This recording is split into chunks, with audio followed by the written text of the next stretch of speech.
Hi friends, அனைவருக்கும் வணக்கம். தங்க நகை கடன் வாங்கியவர்களுக்கு ஒரு புதிய அறிவிப்பு. நீங்கள் இந்தியன் பேங்க்கில் வாங்கியிருக்கலாம், கனரா பேங்க்கில் வாங்கியிருக்கலாம், ஸ்டேட் பேங்க் ஆஃப் இந்தியாவில் வாங்கியிருக்கலாம், இந்தியன் ஓவர்சீஸ் பேங்க்கில் வாங்கியிருக்கலாம். ரிசர்வ் பேங்க் ஆஃப் இந்தியா ஒரு முக்கியமான அறிவிப்பு அனைத்து வங்கிகளுக்கும் கொடுத்துருக்காங்க. அது என்ன அறிவிப்பு என்றதை பார்க்க போகிறீங்க.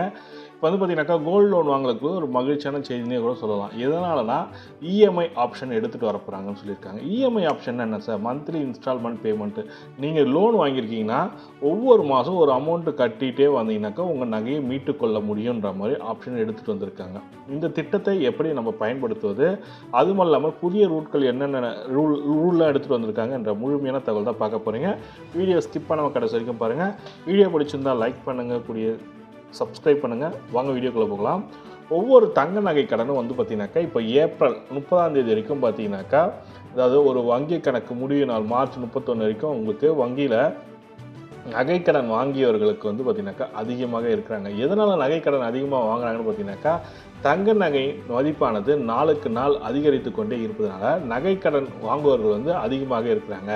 அதனால் வங்கியில் தான் நகைக்கடன் வைக்கணுன்ற மாதிரி நிறைய பேர் யூஸ் பண்ணாங்க. ஏன்னா வங்கியில் தான் குறைந்த வட்டியில் கொடுக்குறாங்க.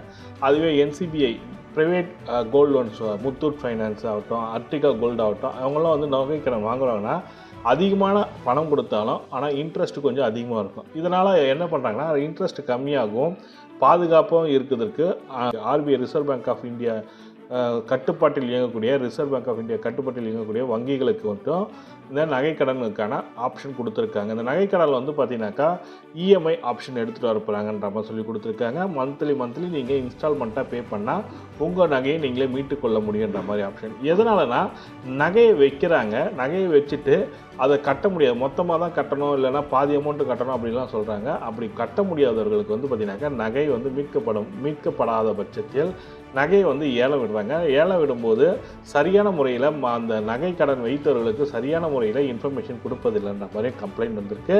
இது சரியான முறையில் இன்ஃபர்மேஷன் கொடுக்காததுனால நகை பார்த்தீங்கன்னாக்கா ஏலம் விடுத்தே அவங்களுக்குள்ளேயே வச்சு அவங்களே எடுத்துக்கிறாங்கன்ற மாதிரி ஒரு குற்றச்சாட்டு இருக்கிறதுனால ரிசர்வ் பேங்க் ஆஃப் இந்தியா கிட்ட இது நகை கடன் வைத்தவர்களுக்கு கரெக்டான இன்ஃபர்மேஷன் கொடுக்கணும்.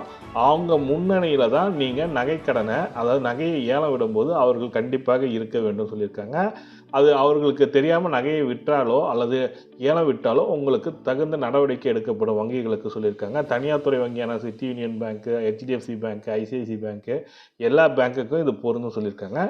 நகைக்கடன் வாங்கணும்னு நினைக்கிறவங்க ஒரு கவர்மெண்ட் பேங்க், இந்தியன் பேங்க்கு, இந்தியன் ஓவர்சீஸ் பேங்க்கு, கனரா பேங்க்கு, ஸ்டேட் பேங்க்கு, இந்த பேங்க்லாம் பார்த்தீங்கன்னாக்கா லோன் வாங்குறது மிக சிறப்பாக இருக்கும்.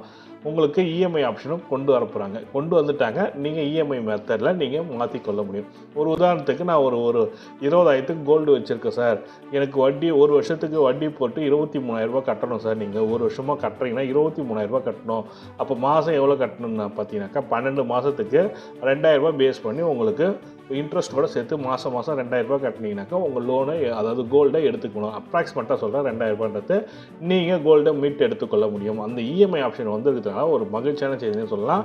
அதே போல் நீங்கள் கோல்டு மீட்கும் பட்சத்தில் அந்த டேட்டு முடிஞ்சு நீங்கள் கட்டிட்டீங்க, அமௌண்ட்டு கட்டிட்டீங்க, ஆனால் கோல்டு 2 நாள் ஆடிட்டிங்கில் இருக்குது சார், 3 நாள் ஆடிட்டிங் இருக்குன்னா ஒரு நாள் மட்டும் தான் டைம் கொடுத்துருக்காங்க ரிசர்வ் பேங்க் ஆஃப் இந்தியா. 24 ஹவர்ஸ்க்குள்ளே அவங்களோட நகையை அவங்கக்கிட்ட கொடுத்தாகணுன்ற மாதிரி சொல்லி கொடுத்துருக்காங்க.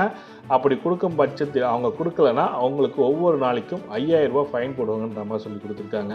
இந்த தகவல் தான் உங்களுக்கு ஷேர் பண்ணுச்சேன்.